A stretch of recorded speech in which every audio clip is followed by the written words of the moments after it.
메리 크리스마스. 메리 크리스마스. 네, 반갑습니다. 아기 예수님의 탄생을 축하하고 또 경배하기 위해서 굉장히 추웠죠. 맹추위를 뚫고 그렇게 오신 분들, 집에서 따스한 집과 편안한 걸 뒤로하고 오신 여러분들을 진심으로 환영하고 축복합니다. 하늘의 신령한 복과 땅의 기름진 복으로 하나님의 정권 대사로서 제가 무한 축복합니다. 아멘. 멀리 동방에서부터 예루살렘까지가 한 6개월 정도 걸리는 거리입니다. 그 대장정을 진리의 빛 그리고 구원의 빛 대신 예수님을 찾아서 동방박사들이 왔었습니다.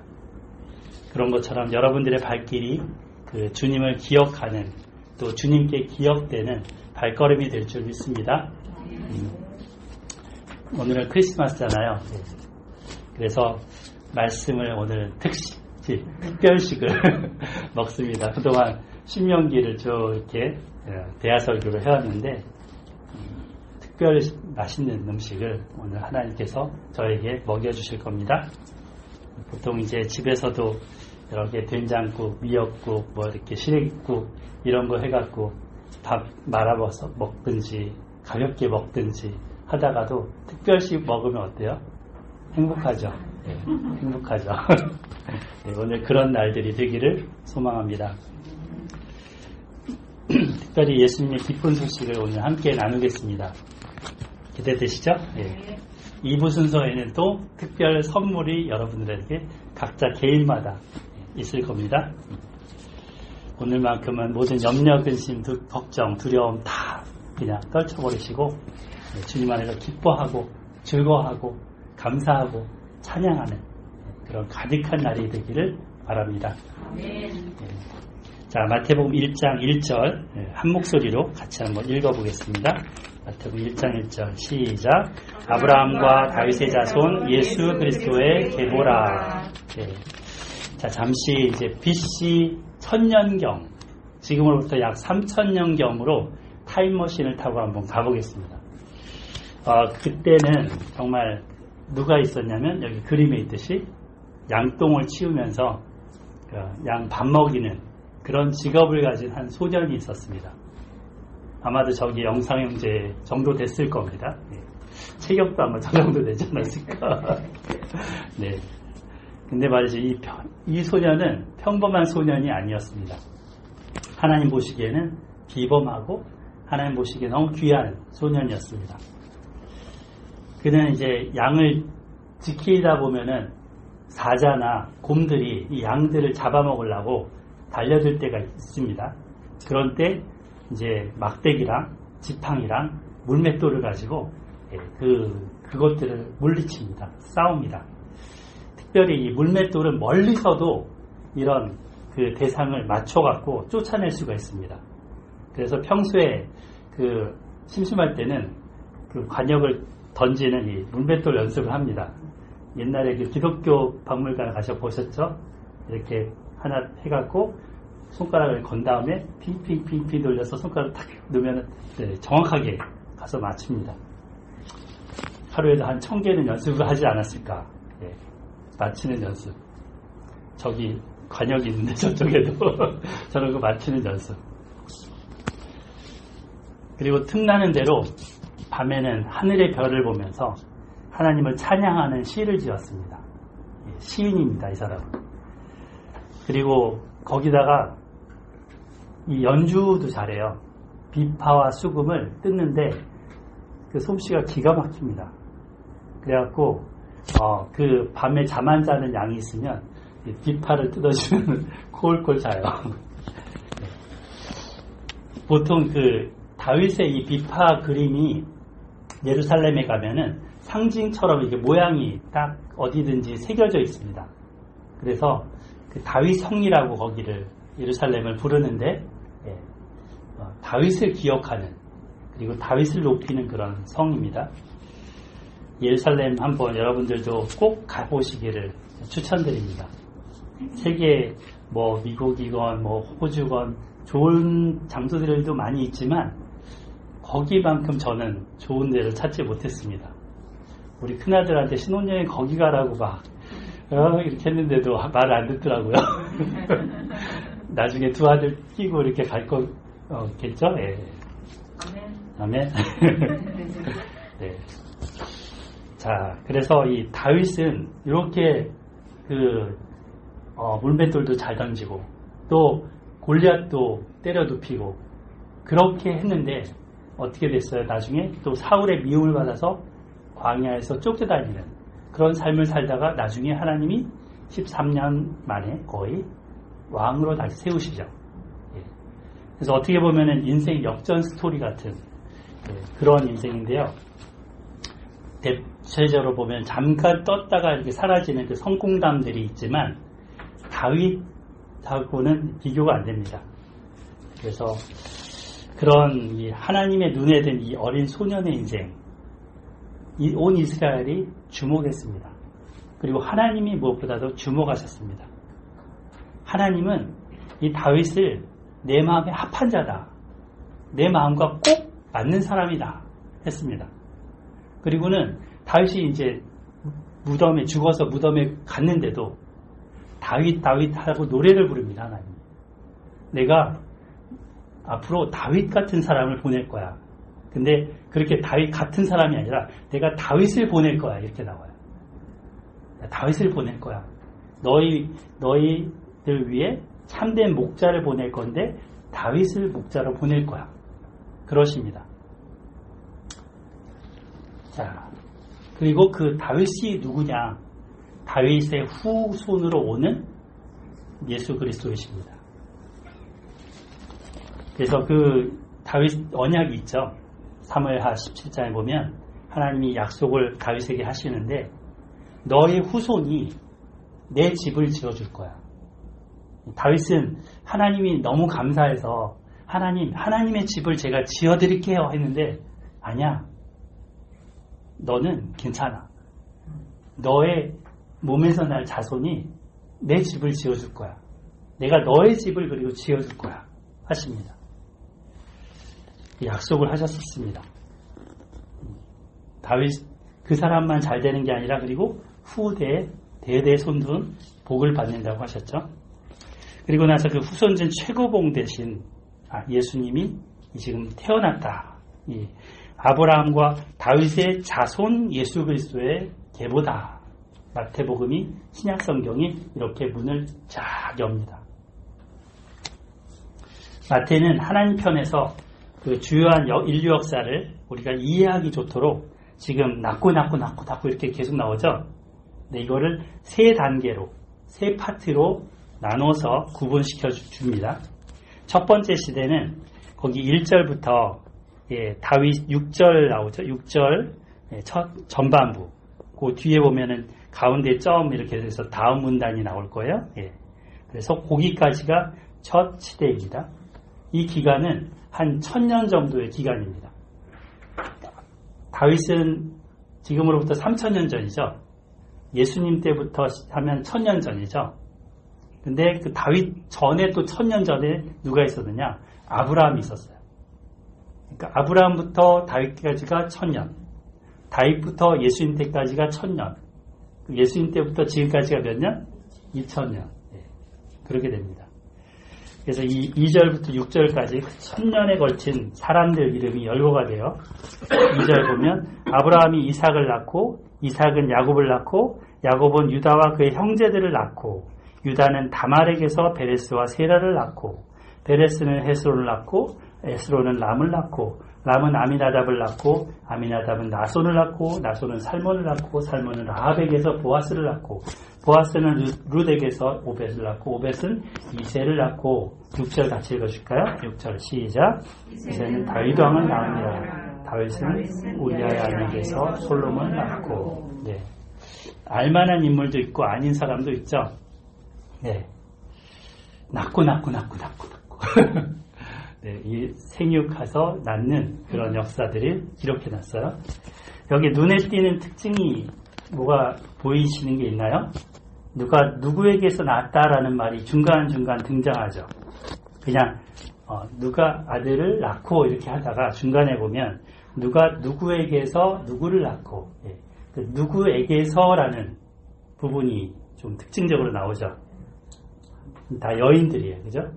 예, 여인들. 당시에는 그 여자들은 사람의 수에 치지도 않았습니다. 죄송한 얘기지만. 그때는 사람을 세도 남자만 셌습니다.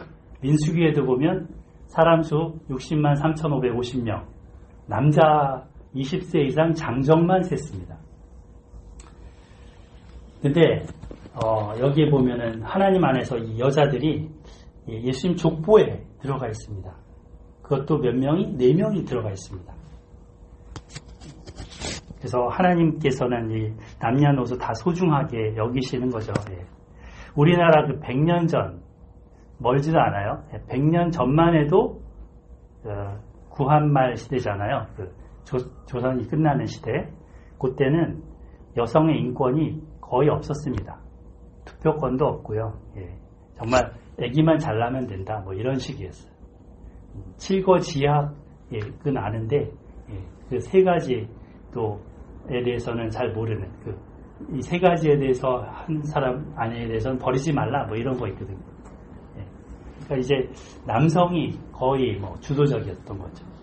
그런데 기독교가 선교사님들을 통해서 한국에 들어와서 한국에 이 복음서가 이제 읽혀지니까 여자들도 이 복음서를 읽고 싶은 거예요. 성경을 읽고 싶은 거예요. 사경회를 하면은 구름같이 막 전국에서 몰려들었습니다. 그래갖고 보따리 싸들고 막 몇 박 며칠간 이렇게 교회에 모여서 성경을 듣고 배우고 읽고 기도하고 이러는 거예요. 그러면서 눈이 뜨이는 거죠. 글이 읽히니까 자기의 정체성이 하나님 안에서 발견이 되는 거죠. 그리고 이 사람들을 위해서 또 학교를 지어줍니다. 선교사님들이. 그래서 이화학당, 배제학당 이런 것들이 생기면서 여학생들이 이제 선교사님들을 통해서 공부를 배우고 그리고 하나님에 대해서 알면서 시대에 대해서 눈을 뜹니다. 그리고 자기들이 뭘 해야 되는지 정체성을 갖고 그러면서 이제 이 시대를 새롭게 하는 사람들이 많이 일어났습니다. 하나님의 말씀을 아는 자들이 있다는 것은 어두운 세상과 부조리하고 불평등한 세상을 아름답고 공의롭게 공평하게 바꾸는 그런 기초석이 됩니다. 하나님의 말씀을 잘 공부하면 유익이 너무 많습니다. 너무 지혜로워지고 그리고 비본질에 매이지 않아요. 그냥 본질적인 것에 몰두하면서 열매 맺는 그런 지혜를 얻습니다. 저도 하나님 말씀을 통해서 점점 지혜를 배워갑니다. 여러분들도 그럴 겁니다. 오늘 성탄절뿐 아니라 앞으로도 계속 나오시죠. 그래서 하나님 말씀을 잘 듣고 배우셨으면 좋겠습니다.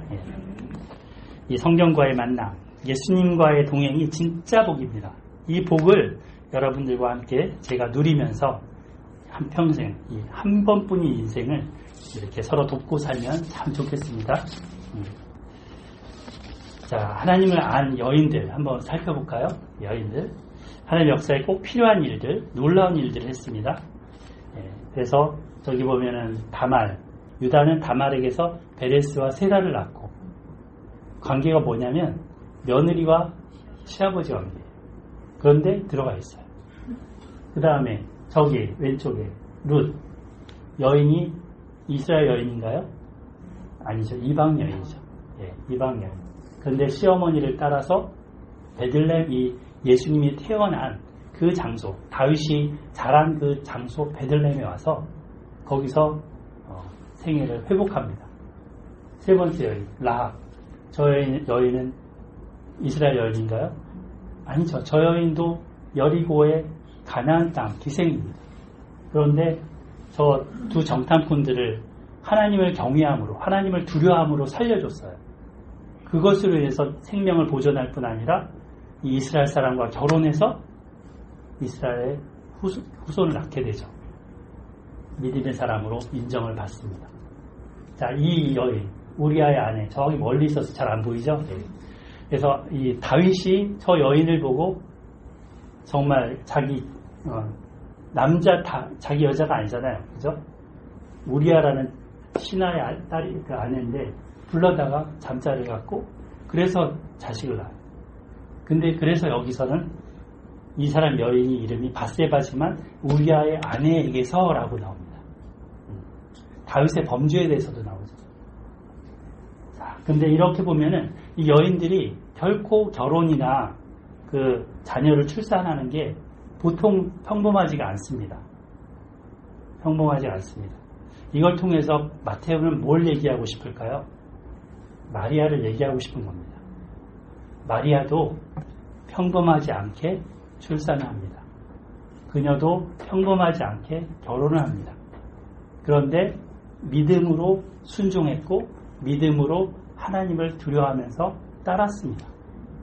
그래서 예수님의 이 족보에 나온 이 여인들처럼 이 여인 마리아는 지금까지도 대대에 물론 그분이 뭐 성모 마리아 이렇게 하면서 숭배받을 대상은 아니죠. 그러나 존경받을 만한 그런 분으로 기려져야 합니다. 그래서 마리아를 얘기하는 거죠. 자, 그래서 이 마태가 길게 그 기록을 해놓습니다. 그 다음에 보면은 7절부터 11절을 보면 두 번째 기간 족보가 소개가 됩니다. 이 두 번째 기간은 보면은 솔로몬 때부터 그러니까 다윗의 아들이 솔로몬인데 솔로몬 때부터 왕들로 이어져요. 그죠? 그러다가 이게 한 400년 만에 그 망합니다. 바벨론이라는 강대국에 포로로 끌려가서 결국 망하는 거죠. 그것을 열거를 해줍니다. 다윗부터 누구까지 나와요? 여고냐라는 왕까지 나오죠. 근데 이 북왕국은 계속해서 정권이 바뀌거든요. 죽고 죽이고 막 하면서 왕권이 이어지질 못하는데 하나님은 이 다윗에게는 다윗의 후손들을 이어가겠다 하셨고 그 약속대로 쭉 이어가서 그 후손들이 이어 왕으로 세워집니다.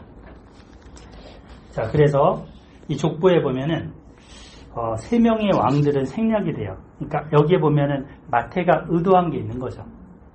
왜 이 3명을 뺐을까? 물론 해석이 여러 가지가 있어요. 그 위에 북왕국의 아합과 이세벨이라는 악녀와 악한 왕이 아달랴라는 딸을 시집 보내잖아요. 그래서 바알 숭배, 하나님을 따르지 않고 다른 우상을 섬기게 합니다. 거기에 연루됐던 왕들이 여기 다 빠져 있어요. 그러니까 바알 숭배에 따라 그런 해석도 있지만 더 중요한 해석은 여기 14라는 다윗이 이름이 14라는 것에 마태가 맞추기 위해서였다라는 겁니다. 이 마태는 다윗의 자손으로 예수님이 오신 것이 너무나 중요한 거예요. 이게 유대 그 왕으로서 이렇게 오신 게.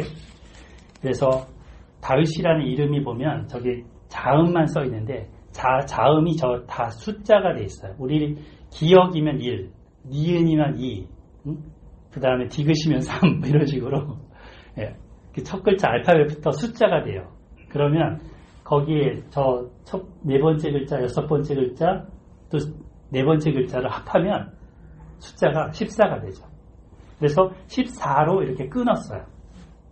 첫 번째 세대도 14, 두 번째 세대도 14, 마지막 세대도 14 해서 여기에 보면 17절에다가 14대요, 14대요, 14대요. 예, 그렇게 해놓은 거죠. 다윗 왕의 후손으로 오신 예수님을 강조하기 위해서입니다. 자, 12절부터는 이제 세 번째 기간이 나옵니다. 세 번째. 남유다가 이제 BC 586년에 바벨론에 의해서 멸망을 했는데 이때 포로로 노예로 잡혀갔습니다. 그때 이제 세 번째 14대 그 시기가 시작이 되는데요. 이 기간, 예수님이 오실 때까지의 기간이 나머지 예수님부터 다윗까지가 1000년이라 했어요. 두 번째 세대가 400년이라 했어요. 몇 년 남았어요? 몇 년 기간이에요? 600년. 네. 600년, 거의 600년 기간을 지금 이 세 번째 세대로 잡고 있습니다. 12절 바벨론으로 잡혀간 후에 여고냐는 스알디엘을 낳고 스알디엘은 수르바벨을 낳고 이렇게 쭉 나옵니다. 자기 나라를 잃고 정말 말 안 통하는 그런 나라에 그것도 그냥 예진자매처럼 유학 가는 것만 모를까 포로로 끌려가고 노예로 끌려가면 그 슬픔이 어떻겠습니까? 그 괴로움이 어떻겠습니까? 나라에 대한 서름과 그 바벨론 강대국의 학대 속에서 눈물로 세월을 보냈습니다. 시편 127편을 보면 바벨론 강가에서 우리 보러 노래를 불러달라고 하는데 눈물로 그런 얘기하죠. 이 마태는 이 족보에서 바벨론 포로기에서 돌아온 걸 쓰지 않습니다. 지금 돌아왔다는 얘기를 쓰고 있지 않아요. 여전히 바벨론 포로 시기로 마태는 보고 있는 거예요. 예수님이 오신 시기도 여전히 바벨론 포로 시기에 갇혀 있는 겁니다. 실제적으로도 그렇죠. 바벨론, 그 다음에 뭐예요? 페르시아, 그리스, 알렉산더가 이끄는 그리스, 그 다음에 로마 치하에 있잖아요. 여전히 강대국의 압제를 받는 노예 백성처럼 살고 있습니다. 16절을 보면 이들은 숨죽이면서 이렇게 살고 있는데 16절 야곱은 마리아의 남편 요셉을 낳았으니 마리아에게서 그리스도라 칭하는 예수가 나시니라. 드디어 2000년이 걸쳐서 아브라함 때부터 드디어 마침내 파이널리 예수님께서 이 로마 치하에 있는 이스라엘 땅 한 작은 베들레헴에 마리아의 몸을 통해서 태어나셨습니다. 그리스도, 여기 그리스도라 칭하는 예수가 나시니라 했죠. 그리스도는 뭐냐면 보통 제사장이나 왕을 세울 때 뿔에다가 기름을 담아서 이렇게 부어서 그 왕을 세워요. 이런 뿔, 이건 좀 크죠. 작은 뿔에다가 세워요. 그래서 기름 부음 받은 자, 이게 그리스도예요. 헬라어로. 그리고 히브리어로는 메시아입니다. 예수님의 별명이에요. 원래 이름이 아니고 예수 그리스도는 원래 이름은 예수고 그리스도는 직책인 거죠. 그분이 태어나셨습니다. 이것이 첫 번 성탄절이죠. 크리스마스는 이렇게 해서 왔습니다. 오늘이 2022년이죠. 12월 25일. 이 2022년이라는 이 숫자, 이거를 서기라고 그래요. 서기. AD 2022년 이렇게 씁니다.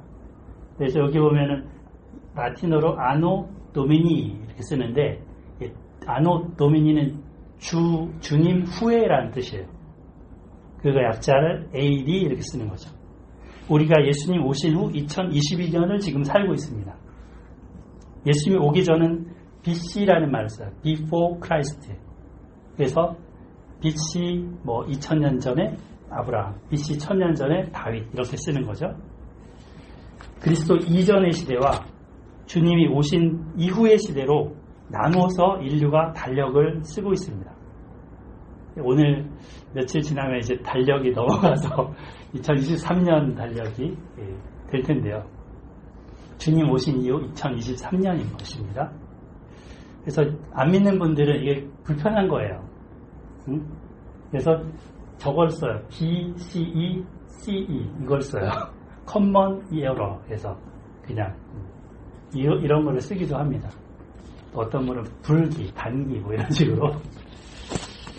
하지만 예수님의 오심과 별개로 살기가 어렵습니다. 예수님이 오신 이유 때문에 그 의미가 개인적으로도 있게 됩니다. 무슨 말이냐면 내가 예수님을 성경을 통해서 만나고 그 예수님을 그리스도, 나의 구주로, 구원자로, 왕으로 받아들이게 되면 내가 그 전에 받아들이기 전의 시대와 받아들인 이후의 시대로 갈리게 됩니다. 마치 어린아이가 엄마 뱃속에서 태어나기 전과 태어난 후로 갈리듯이 극명하게 갈립니다. 경험적으로도 갈립니다. 예수님을 믿고 알게 되는 때부터 AD의 시대를 살게 됩니다. 그 전에는 바벨론 포로의 시기를 사는 겁니다. 포로, 압제, 노예, 종의 상태를 사는 겁니다. 여러분 모두 바벨론 포로 시기가 아니라 예수님을 그리스도로 만나서 새로운 삶을 살게 되시기를 소망합니다. 18절 볼까요? 예수 그리스도의 나심은 이러하니라. 그의 어머니 마리아가 요셉과 약혼하고 동거하기 전에 성령으로 잉태된 것이 나타났더니, 이 유대법에서는 이 약혼은 보통 그냥 약혼은 약혼 반지 이렇게 주고받고 우리 결혼해 이렇게 하는 거잖아요. 근데 혼인하고 거의 똑같았어요. 유대법에서는. 다만 1년 동안 그 부모님 집에서 산다 뿐이지, 그 약혼한 사람은 배우자예요. 남편이에요. 그리고 이 사람은, 여자는 아내예요. 딴 사람한테 한눈 팔면 안 돼요. 약혼한 기간 동안. 근데 동거하기 전에, 결혼하기 전에 성령으로 잉태했습니다. 배가 부르는 거예요. 멀쩡한 여인의 배가 이렇게 점점 불러오는 겁니다. 근데 여기 마태는 뭐라 그랬어요? 성령으로 잉태했다 그랬죠. 성령으로. 이 말은 이 영원 전부터 계시고 또 온 세상을 지으신 그 하나님이, 그 성자 하나님이, 성부, 성자, 성령 하나님이 계신데, 성자 두 번째, 그 하나님이 성령 세 번째, 성령 하나님으로 인해서를 통해서 마리아의 몸에 진짜 인간의 몸으로 생겼다는 겁니다. 오셨다는 겁니다. 인간의 몸으로. 눈에 보이지 않는 하나님이, 그 크신 하나님이 이 인류의 처음을 시작하시고 만물을 다 지으셨던 그 하나님이 한 여인의 몸에 작은 아기로 씨로, 그래서 점점점 자라서 태어나셨다는 겁니다. 정자와 난자가 만나야 아기가 생기는데, 그죠? 이 마리아의 태만 하나님이 빌리신 겁니다. 완전한 사람이자 완전한 하나님, 그분이 예수님이십니다. 누가복음에 따르면 이 천사 가브리엘이 나사렛의 처녀 마리아를 찾아옵니다. 그리고 너가 하나님께 은혜를 입었다 하면서 아기를 잉태할 것이다. 근데 그 아기가 다윗의 그 왕좌, 다윗과 같은 그 자리에 앉아서 영원히 통치할 거다라고 얘기합니다. 이거를 수태고지라고 하죠. 수태고지라는 그림도 보셨을 텐데요. 성령께서 이 마리아에게 임하셔서 그녀를 하나님의 능력으로 아기를 낳게 하십니다. 이거는 인류 역사상 누구도 경험해보지 못한 유일한 단 한 번의 이 사건입니다. 근데 하나님이 무작정 하지 않았어요. 마리아한테 허락을 받은 거죠. 마리아가 그것을 동의를 한 거죠. 주의 여종이오니, 주의 계집종이오니 주의 말씀대로 내게 이루어지이다. 이렇게. 아니 어떻게 요셉 놔두고 어떻게 하나님께 순종하고 하나님을 경외함으로 그 여인이, 아마도 그 당시에는 이 마리아가 20세가 안 됐을 거라고 추정합니다. 어린 소녀였을 거라고. 근데 하나님을 믿고 이렇게 순종을 했습니다. 예수님의 탄생에 이 성령께서 일하셨습니다. 믿고 순종하는 자를 통해서 성령께서 예수님을 이 땅에 보내셨습니다. 하나님께서는 올 한해 우리 베스라 소망교회에도 말씀과 성령으로 순종하는 자들을 통해서 일해 오셨습니다. 그리고 하나님께서 각 사람 마음에 변화 역사, 성장의 역사, 놀라운 하나님의 은혜가 있었습니다. 우리 예신자매님 요한복음을 저랑 꾸준히 줌으로 1대1을 다 했고, 그죠? 정말 깊이 했었습니다. 그리고 그 과정 중에 부활절날 세례를 여기 앉아서 세례를 받고. 근데 예수님도 세례 받고 나서 광야로 쫓겨나시더니 여름철 광야 같은 몰아치는 시기를 보냈고, 그런 과정 중에 또 눈물도 많이 쏟았지만 하나님이 회복시켜 하시는 놀라운 은혜를 경험했습니다. 그리고 서인자매님, 여기 가만히 조용히 앉아있지만 속에는 뭐가 꽉 차 있는 것 같아요. 그래서 정말 한 구절도 외우기 힘든데 요나서를 통째로 영어로 NIV로 외우고 요한일서를 통째로 외우고 지금은 이제 또 산상수훈을 외우고 말씀으로 채우면서 성장하고 있습니다. 수연 형제님도 말하는 거 보니까 되게 더 진실해지고 더 멋져지는 것을 느낄 수 있습니다. 청년뿐 아니라 집사님들한테도 성령께서 일해 오셨습니다. 하나님의 말씀과 성령의 역사는 믿고 순종하는 자들을 통해서 일어납니다. 하나님의 역사가 아브라함부터 예수님 때까지 이렇게 족보 속에 이어져 왔듯이 이 교회의 역사도 예수님 다시 오실 때까지 줄기차게 이어져 갈 것을 믿습니다. 아멘. 제 후배가 지금 이것도 한 두 주 동안 만들어서 온 거래요. 3주. 예, 그래서 전 처음 듣는 얘기인데 제가 2003년인가 목사가 될 거야 이렇게 얘기를 했었대요. 자, 함부로 말하면 안 돼요. 하나님이 그걸 듣고 이렇게 20년 후에 이 자리에 세우셨다라는 걸 오늘 다시 알게 됐습니다. 하나님은 이렇게 일하십니다. 스스로 하나님 말씀을 전하기를 얼마나 원하시면 저 같은 자를 이렇게 불러서 훈련시켜서 이 자리에 또 세워서 하십니까? 여러분 모두에게 하나님의 역사, 성령의 역사가 가득 더 있기를 소망하고 축복합니다. 아멘. 자, 한편 마리아가 이렇게 배가 부르니까 고민에 빠진 한 사람이 있죠. 정원한 요셉. 마태복음 1장으로 한번 돌아보겠습니다. 19절 같이 읽어볼까요? 19절 시작. 그의 남편 요셉은 의로운 사람이라 그를 드러내지 아니하고 가만히 끊고자 하여. 남자가 잠자리를 해야지 아기를 잉태하는 게 분명한 상식이기 때문에 마리아가 분명히 다른 남자가 있다고 여겼습니다. 근데 유대법으로는 이 약혼도 결혼이라고 그랬어요. 이런 상태에서 바람을 핀다는 것은 돌에 쳐서 때려 죽이는 겁니다. 근데 요셉은 정말 그 여인을 동정했습니다. 이 여인을 사랑했습니다. 그래서 여기 보면 가만히 끊고자 라고 했지만 가만히 끊고자라는 말이 뭐냐면 공적으로 수치를 주지 않고 아무한테도 알리지 않고 비밀리에 이렇게 관계를 정리하겠다라는 것입니다. 그러니까 율법을 진실하게 지키는 의인 요셉인데 하나님을 경외하면서 또 이런 긍휼의 마음이 있는 거죠. 하지만 그 스스로도 엄청난 혼돈과 혼란과 괴로운 시간일 겁니다. 20절 이 일을 생각할 때 주의 사자가 현몽하여 이르되, 그러니까 꿈에 나타나서 말하기를, 이런 말이죠. 하나님의 천사가, 엔젤이, 이게 성경이 어려운 게요, 그냥 천사 그러면 될 텐데 사자 그러고 꿈에 나타나 그러면 될 텐데 현몽하여 성경을 처음 읽는 분들이 이런 게 어려운 거예요.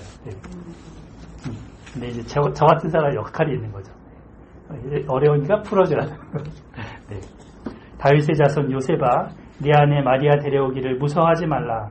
그에게 잉태된 자는 성령으로 된 것이라. 21절 같이 읽어주겠습니다. 21절 시작. 아들을 낳으리니 이름을 예수라 하라. 이는 그가 자기 백성을 저희들의 죄에서 구원할 자이심이라 하니라. 네. 요셉에게도 이제 천사가 방문해서 진실을 지금 알려주었습니다. 그가 갖고 있던 오해를 풀어줬습니다. 여기 예수라는 이름으로 지으라 미리 이렇게 이름을 정해줬는데요. 그 이름 뜻이 나오죠. 자기 백성을 그들의 죄에서 구원할 자. 예수라는 이름은 뭐냐면 예수, 원래는 스가 더 들어가야 돼요. 예수스 이렇게 지저스 그죠? 스가 원래 더 들어가야 되는데 스 발음이 우리 할아버지들이 잘 안 됐나 봐요. 그래서 예수스 이게 히브리어입니다. 근데 원래는 구약 시대로 가면 호세아나 여호수아나 다 같은 말이죠. 그 의미가 다 같은 의미입니다. 무슨 의미가 들어가냐면 여호와 하나님이 구원하신다. 그렇죠? 네. 구원한다라는 단어가 들어가는 의미입니다. 근데 구원하는데 어디서 구원하느냐? 누구를 구원하느냐? 이게 나오는 거죠. 자기 백성을 구원하고 그들의 죄에서 구원합니다. 예수님이 태어나셔서 하실 일입니다. 마치 물에 빠져 허우적거리면서 죽어가는 사람을 건져내듯이 건져내신다. 불에 타고 있는 건물 속에 사람이 막 불이 활활 타고 있을 때 소방관이 들어가서 끄집어내듯이 끄집어낸다. 이런 일을 해주신다는 거죠. 근데 이 죄라는 거에서 건져낸다. 죄라는 건 뭘까요? 우리 재진영 재님이 물어보는데 죄가 뭘까요? 하나님이 하라고 한 거는 안 하고 하지 말라는 거는 하는 게 죄죠. 저기 관역이 있는데 관역이 중앙을 때려야 되는데 빗나가는 거죠. 네? 그래서 그거를 죄라고 합니다. 근데 이렇게 빗나가게 하는 그 근원은 뭐냐? 결국 하나님과의 관계가 틀어진 겁니다. 하나님을 떠나니까 이렇게 자꾸 빗나가는 삶을 사는 거예요. 하나님을 떠나니까 살인하고 간음하고 도적질하고 거짓 맹세하고 남의 것을 탐하고 네, 이렇게 사는 겁니다. 그런 데서 건져내신다는 거죠. 결국 이 자기 백성의 죄는 이 하나님을 떠나서 다른 신한테 빌었던 겁니다. 그들의 죄는 안정되고 풍요로운 가나안 땅을 결국 떠나게 했습니다. 내일을 알 수 없는 불안한 현실이 되게 했습니다. 강대국에 시달리면서 노예 생활을 하게 했습니다. 그런데 예수님이 오셔서 이들을 건져내십니다. 포로된 데서 건져내십니다. 죄를 용서하십니다. 병들고 아프고 고통하는 그런 사람들을 만나서 그들을 인격적으로 치료해 주시고 딸아 네 믿음이 너를 구원하느니라. 내가 너를 치료했다 이렇게 안 하시고 너가 가진 그 믿음으로 너가 나았다 이렇게 격려하시고 위로하시고 낫게 해주십니다. 그리고 귀신 악한 영들에 잡혀서 그 인생을 제대로 살지 못하는 사람들을 그 속에 있는 악한 것을 사탄아 떠나가라라고 하면서 쫓아내십니다. 말씀으로 진리를 알게 하시고 진리로 자유하게 하십니다. 이 구원을 경험한 사람들이 예수님을 임마누엘로 고백하게 됩니다. 자, 22절 볼까요? 이 모든 일이 된 것은 주께서 선지자로 하신 말씀을 이루려 하심이니 이르시되 23절 읽어주실까요? 시작. 보라 처녀가 잉태하여 아들을 낳을 것이요 그의 이름은 임마누엘이라 하리라. 네. 이니 우리와 함께 계시다 함이라. 네, 친절하죠? 번역까지 해주고. 예수 그리스도가 이 땅에 태어나셔서 하나님이 우리와 함께 한다는 것을 알려주셨습니다. 크리스마스 때가 되면 그 의미를 모르는 사람도 괜히 좋습니다. 그죠? 펄펄 화이트 크리스마스가 됐으면 좋겠다 뭐 이러기도 하고. 근데 크리스마스의 진정한 의미는 뭐냐면 하나님이 우리 인류한테 선물을 주신 겁니다. 임마누엘이라는 선물을 안겨주신 게 크리스마스의 참 의미입니다. 임마누엘. 엘이 하나님이에요. 엘. 하나님. 임은 뭐뭐와 함께라는 뜻을 갖고 있어요. 함께. 예. 그러면 그 아누 나오죠? 우리. 누가 우리예요, 우리. 그러니까 함께 우리 하나님. 하나님이 우리와 함께 계시다. 이런 뜻이죠. 임마누엘. 그래서 마태는 우리와 함께 하시는 하나님으로 예수님을 소개하고 있습니다. 예수님이 오셔서 하나님이 우리와 함께 한다는 걸 알려준 의미도 있고 반대로 또 어떤 의미가 있냐면 하나님이 예수님이다라는 거예요. 예수님이 하나님이라는 거예요. 우리와 함께 하시는 하나님. 저기 멀리 눈에도 보이지 않는 저 지구 바깥에 그냥 어디인지 모를 곳에 초월하신 그 하나님이 아니고 내 곁에 내가 신음하면 그 신음소리 들으시고 내가 읊조리면 그 읊조림 들으시고 내가 탄식하면 그 탄식소리 함께 하시는 하나님, 그리고 내가 믿음의 결단을 하면 격려하시고 위로하시고 또 힘을 더 주시는 그 하나님, 그분으로 소개하는 겁니다. 마태복음을 읽어보면 예수님, 그 하나님은 경배받으실 분이잖아요. 그 예수님이 경배받을 분으로 계속 나옵니다. 자, 우리 가까이 있는 2장만 넘어가도 나오죠. 2장 9절부터 11절에 멀리서 동방에서 6개월에 걸쳐서 왔던 그 동방의 박사들이 이제 별을 따라가다가 10절에 보면 별을 다시 놓쳤다가 다시 발견하고 이제 그 베들레헴 집에 들어가죠. 11절 같이 읽어주겠을까요? 11절 시작. 집에 들어가 아기와 그의 어머니 마리아가 함께 있는 것을 보고 엎드려 아기께 경배하고 보배압을 열어 황금과 유향과 모략을 예물로 드리니라. 아멘. 네. 그러니까 엎드려서 아기에게 경배는 무릎 꿇고 절하는 거잖아요. 예배도 무릎 꿇고 절하는 거잖아요. 예. 그렇게 했다는 거예요. 엎드려서. 그리고 예물을 드렸다고 했어요. 마치 그 구약시대 때는 절기 때마다 성전에 가서 우리 지난번에 신명기에 나오잖아요. 예물을 가지고 가서 경배하라 하나님께 절하라. 그런 것처럼 지금 동방박사들이 한 거예요.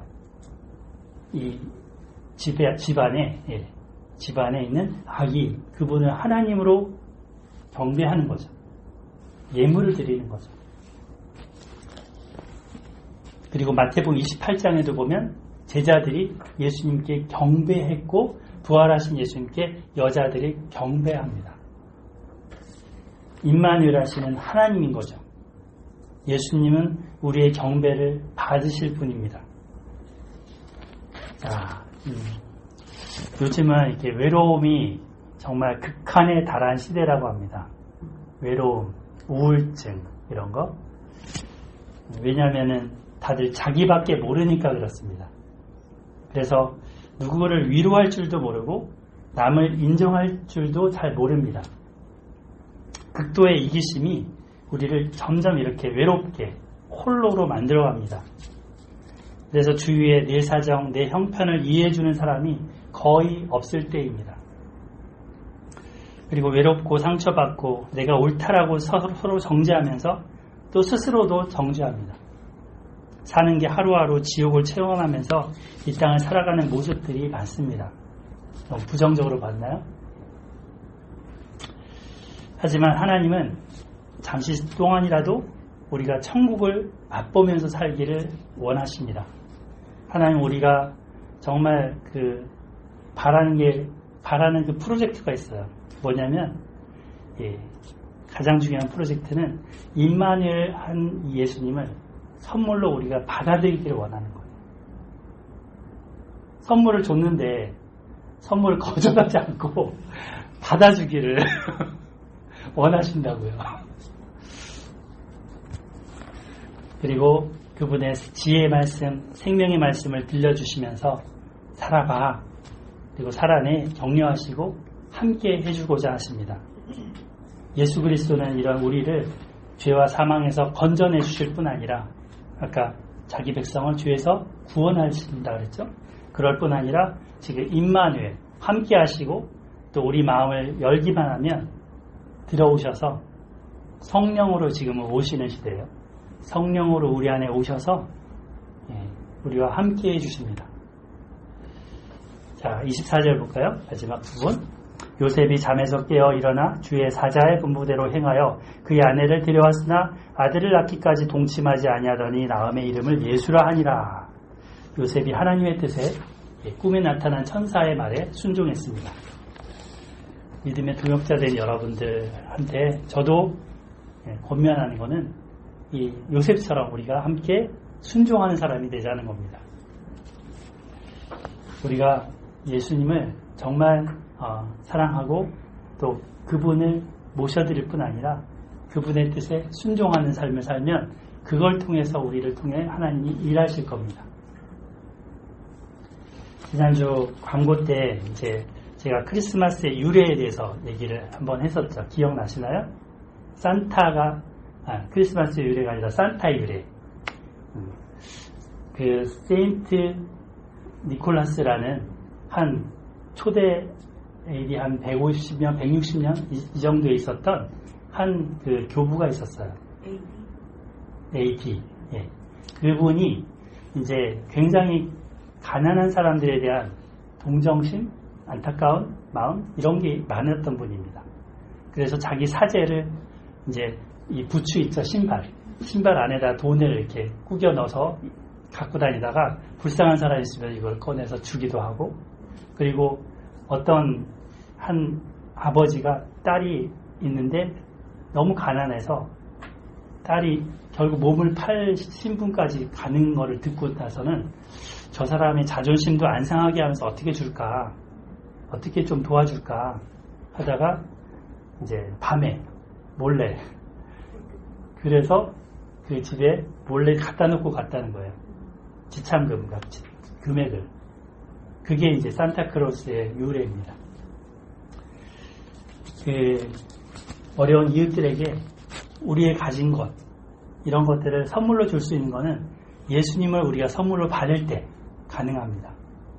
내게 있어야 줄 거 아니에요, 그렇죠? 네, 내게 예수님을 받아서 임마누엘 한 그 선물을 받아서 줄 수 있는 그런 우리가 모두 됐으면 합니다. 크리스마스의 참 의미가 뭔지 모른 채 연말연시에 헛되게 이렇게 시간을 보내면서 아이고 이제 막년에나 이제 다 보냈네, 이제 한 해를 또 보냈네, 다 잊어버려야지, 이런 분들한테 같이 좀 밥도 같이 사주고 차도 좀 마시면서 그들의 아픔과 외로움을 좀 들어드리고 위로와 격려의 따뜻한 말로 또 기도로 함께 한다면 예수님의 참 오신 의미를 살리는 것일 거라고 생각합니다. 하나님이 우리 인류한테 주신 최고의 선물이 뭐라고요? 임마누엘. 네, 임마누엘. 다 잊어버리셔도 돼요. 앞에 설교는 다 잊어버리셔도 돼요. 하나님의 선물이 임마누엘이다. 네. 이것만 꼭 기억하시고 예수님을 선물로 받아가시기를 바랍니다. 네. 약속을 이루시기 위해 오신 예수님, 그리고 우리의 죄에서 구원하시기 위해 오신 예수님, 경배를 받기에 합당하신 그 예수님을 전하는 삶이 됩시다. 그러면 그들은 임마누엘 하시는 하나님을 경험하고 함께 하시는 그 하나님을 만나면서 살아갈 것입니다. 새로운 소망과 은혜 가운데 2023년을 살아갈 것입니다. 자, 우리 23절 같이 읽고 기도하겠습니다. 시작. 보라, 처녀가 잉태하여 아들을 낳을 것이요 그의 이름은 임마누엘이라 하리라 하셨으니 이를 번역한즉 하나님이 우리와 함께 계시다 함이라. 아멘. 하나님 아버지 감사합니다. 하나님 마태복음을 통하여서 우리가 임마누엘 하신 예수 그리스도를 또 배우고 알고 만나게 해주셔서 감사합니다. 이 땅에 오셔서 한 아기로 오시고 또 이 하늘의 모든 것을 다 내어버리시고 이 땅에 오심으로 그 아픔과 고통을 또 같이 경험하신 주님을 인해 감사를 드립니다. 우리가 살아가면서 흘리는 눈물, 탄식, 또 고통, 신음 이런 것들을 하늘에서는 정말 왜 그러냐 하셨겠지만 그러나 같이 곁에 계시면서 같이 공감해 주시고 또 우리를 건져주신 주님을 인해 감사합니다. 무엇보다도 자신의 몸을 온전히 십자가에 내어주시면서 살이 찢기시고 채찍에 맞으시고 죽으시고 3일 만에 다시 살아나신 예수님에 감사를 드립니다. 하나님, 우리가 임마누엘 하신 예수님을 선물로 받습니다. 이 성탄에 그 예수님을 인해서 함께 기뻐하고 위로받고 또 위로하는 저희들 되게 하여 주시옵소서. 하나님 아버지 감사하고 예수님의 이름으로 기도합니다. 아멘.